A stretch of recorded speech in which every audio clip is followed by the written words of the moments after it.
മാന്യ സദസ്സിന് നമസ്കാരം.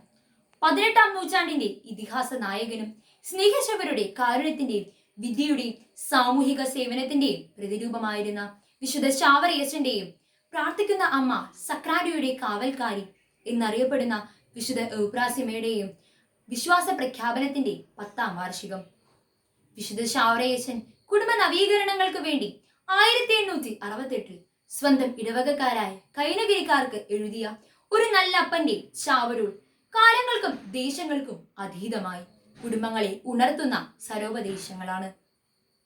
വിശുദ്ധ ശാവര പിതാവ് ക്രിസ്തീയ കുടുംബത്തിന് നൽകുന്ന നിർവചനം ഇപ്രകാരമാണ്: ദൈവരാജ്യത്തിന് സാദൃശ്യമായ കുടുംബം എന്നത് രക്തത്താലും സ്നേഹത്താലും ബന്ധിതരായവർ, മാതാപിതാക്കളുടെ നേരെ അനുസരണവും ആദരവും ഉള്ളവരായി ദൈവത്തോടും മനുഷ്യനോടും പൊരുത്തപ്പെട്ട് സ്വന്തം ജീവിത വഴികൾക്കനുസരിച്ച് ദൈവസായുജ്യം നേടാൻ യോജിപ്പോടെ ജീവിക്കുന്നവരുടെ കൂട്ടായ്മയാകുന്നു.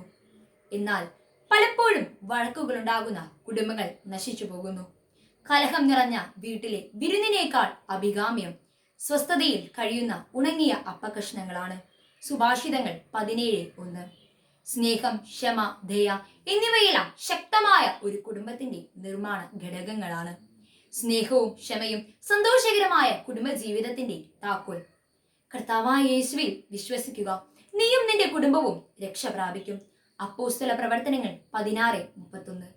ഒരു കുടുംബത്തിന്റെ പ്രധാന സമ്പത്ത് ദൈവഭക്തിയും ദൈവഭയവുമാണ്.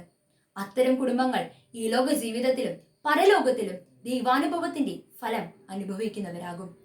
ദൂഷണം, ദുർവാക്കുകളും കാർമേഘം പോലെ ഒരു നല്ല കുടുംബത്തിന്റെ വെളിച്ചത്തെ ഇരുട്ടാക്കി മാറ്റുന്നു. കഷ്ടപ്പാടുകൾ നിറഞ്ഞ ഈ ലോക ജീവിതത്തിലെ ദുഃഖങ്ങളിൽ ആശ്വാസവും സമാധാനവും നൽകുന്നത് പരസ്പര സ്നേഹവും ക്രമവുമുള്ള കുടുംബ ജീവിതങ്ങളാണ്. വിശുദ്ധ ശാവറ പിതാവിന്റെ ശാവരുളിൽ ഇപ്രകാരം പറയുന്നു: സർക്കാർ വഴക്കുകൾ കുടുംബ ബന്ധങ്ങളെ നശിപ്പിക്കുന്നു. എത്ര ന്യായമായ കാര്യമാണെങ്കിലും സർക്കാരിൽ കേസ് പോകാതിരിക്കുന്നതാണ് നല്ലത്. നീതിദേവതയുടെ കൈകളിൽ വിധി നിർണയിക്കപ്പെട്ട തർക്ക വിഷയങ്ങളിൽ എത്രയെണ്ണം കൊടുക്കാൻ അംഗീകാരവും അനുവാദവും തേടിയായിരുന്നു. പലപ്പോഴും നാം ആഗ്രഹിക്കുന്ന പലതും നഷ്ടപ്പെടുമെന്ന സ്വാർത്ഥതയുടെ അപേക്ഷകളായിരുന്നു. ഒരു പക്ഷേ ഈ വഴക്കുകളൊക്കെ നാം തന്നെ നിർമ്മിക്കുന്നതല്ലേ? ഇവയ്ക്കുമൊപ്പം ചേർത്ത് വായിക്കാൻ വിശുദ്ധ ഗ്രന്ഥത്തിന്റെ താളുകളിൽ തെളിയുന്ന ഒരു രൂപമുണ്ട്. പൂർവ്വപിതാവായ അബ്രഹാം. അബ്രഹത്തിന്റെ ഭൃത്യന്മാരും തന്റെ സഹോദരപുത്രനായ ലോത്തിന്റെ ഭൃത്യന്മാരും തമ്മിൽ കലഹമുണ്ടാകുന്നതറിഞ്ഞ് അബ്രഹാം ഇങ്ങനെ പറഞ്ഞു: നമ്മൾ തമ്മിലും നമ്മുടെ സഹോദരങ്ങൾ തമ്മിലും നമ്മുടെ ഭൃത്യന്മാർ തമ്മിലും വഴക്കുകൾ ഉണ്ടാകരുത്. ഇതാ ദേശമെല്ലാം നിന്റെ മുൻപിലുണ്ട്. നിനക്ക് വലതുഭാഗമാണ് വേണ്ടതെങ്കിൽ ഞാൻ ഇടതുഭാഗത്തുകൂടി പോയിക്കൊള്ളാം. നിനക്ക് ഇടതുഭാഗമാണ് വേണ്ടതെങ്കിൽ ഞാൻ വലതുഭാഗത്തുകൂടിയും. വിട്ടുകൊടുക്കുന്നതിന്റെ വില പഠിപ്പിക്കുകയാണ്. നമുക്ക് ചിന്തിക്കാം, നമ്മുടെ മനസാക്ഷിയുടെ ത്രാസിൽ കുരിശുകൊണ്ട് ശത്രുതയുടെ മതിൽ തകർത്തവന്റെ മുൻപിൽ നമ്മുടെ ആദ്യ വിസ്താരം നടക്കട്ടെ. ഈ ലോകത്തിന്റെ പടിവെട്ടുകൾ വരെ മാത്രം നമ്മെ അനുഗമിക്കുന്ന പണം, പേര്, പ്രശസ്തി എന്നിവ നേടിത്തരാൻ മാത്രമേ ഈ കോടതി വിധികൾക്ക് കഴിയുകയുള്ളൂ. മറിച്ചൊന്ന് ചിന്തിക്കുമ്പോൾ ദൈവാനുഗ്രഹത്തിന്റെ പടിവാതിലുകൾ കൊട്ടി അടയ്ക്കപ്പെടുന്ന, സാഹോദര്യത്തിന്റെ വേര് അറുക്കപ്പെടുന്ന ശത്രുത സമ്മാനിക്കാൻ മാത്രമേ ഈ കോടതി വിധികൾക്ക് കഴിയുകയുള്ളൂ.